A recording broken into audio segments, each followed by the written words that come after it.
Collinge, and I'll just give you a few details here on Declan. He's a Dubliner. He has published 2 collections of poetry in Irish, Shall, Garret and Fialager. 2 collections in English, Fearful Symmetry and Common Ground. He is a full-time vocational teacher and a part-time lecturer in Anglo-Irish literature. His poems have appeared in Cor, Inthi, Inish, Poetry Ireland, the Irish Press, Mahogany, Riposte, Mahogany Gas Pipes and Babel. He has also written reviews for the Irish Review and the Irish Literary Supplement. Much of his work has been broadcast on RTE. He's also in the anthology The Flowering Tree, which is one of many anthologies that he's actually in. I'd like you to give a warm welcome to Declan Collinge.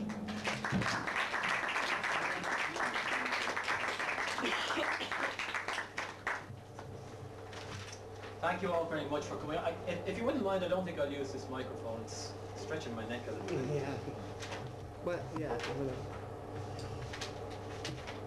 I'll start by reading 1 or 2 poems from the first collection, which was an Irish collection, or an Irish language collection. But the 2 poems in question are in translation. I've used an English poetic translation of both.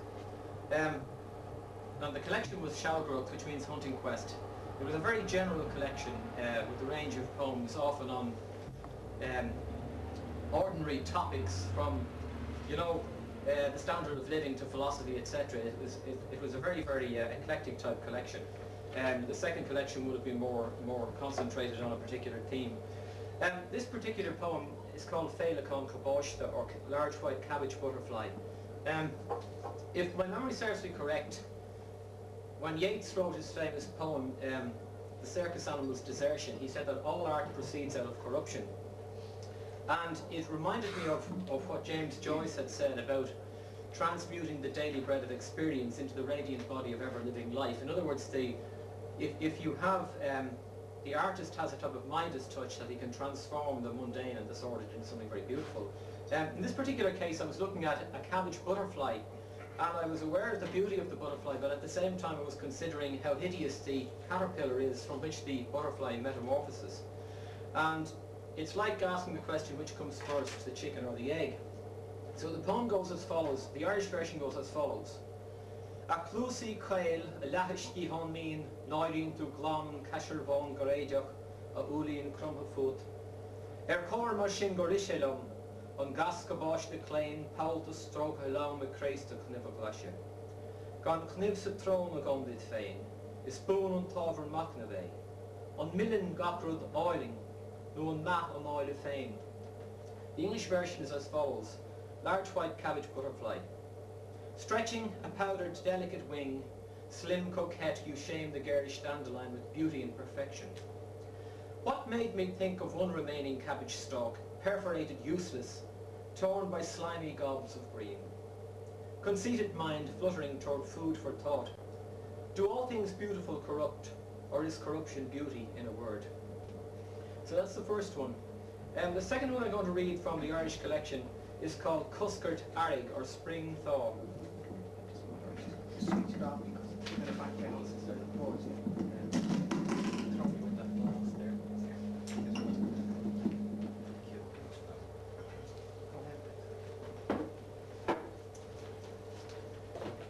This poem is a love poem, and Declan Collinge referred to it in the preface to The Flowering Tree when he was talking about Irish language poets.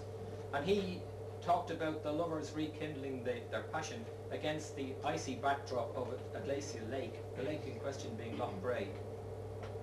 It goes as follows. Cuscart Arig. Fáis go heile chéile plasa Loch Bray. Du bhraham léir scríosáir le cínta caribrocha. Fáilní crinne talamh mé scríbtha lám gan bhrí. Fás a gabhar ag fógart custnam líonta. A chús stoic go piúr. De has gach borb graine a sáil no spéir sléve. De chorig fachach as a hún is teanna sa de ghuire. Deir trud a fecagon sa linner de huile. Spring thaw. Huddled together at Loch Bray, we saw the ruin of centuries of ice. Rounded slopes once teeming, scarred and stripped of life. Barren granite screaming eons of inhibition. But from above Capure, a shaft of sun was piercing mountain skies. A sleeping giant was stirring, and I held you, feeling sure the melt of long resistance started from the promise of your eyes. Moving on to the second collection, and I put the cart before the horse to an extent here because the collection Common Ground dealt with childhood memories of growing up in South Dublin, in the Crumlin-Walkinstown area to be precise. The collection that came before that was about again, adolescence in the same area. I'm going to read the title poem from the collection Common Ground, and just as a matter, just to preface it or to gloss it, the area on which the houses of Walkinstown and Crumlin are now built was originally a large common area which went back for many hundreds of years. It was an area of common grazing. There's a little section of it left now, and there's also a statue there reminding us that in Fenian mythology, Oisin was supposed to have played hurling in this particular area. The houses that were built after the war took their names from musicians: Percy French, Crotty, Moran, Bunting, etc. And the poem is about our legacy, in a sense, post-war generation of children growing up in this particular area.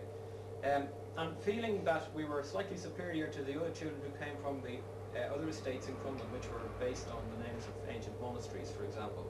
We were often frightened of them, and we tended to look down our nose. We called them schemers, even though we lived in a scheme ourselves. We weren't aware of the fact that ours was also a scheme.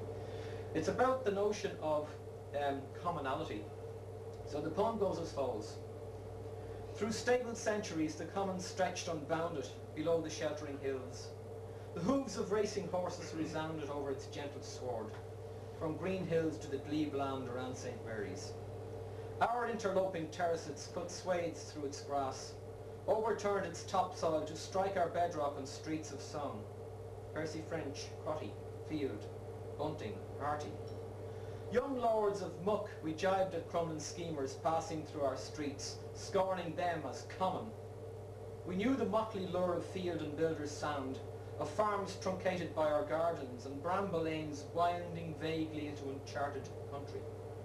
Neither fish nor fowl we paddled in turbid waters, unsure of what was common, the cadence of dialect, the pitch of accent, the ribald music of our street.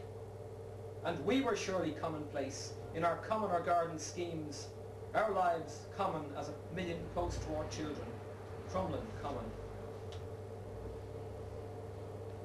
From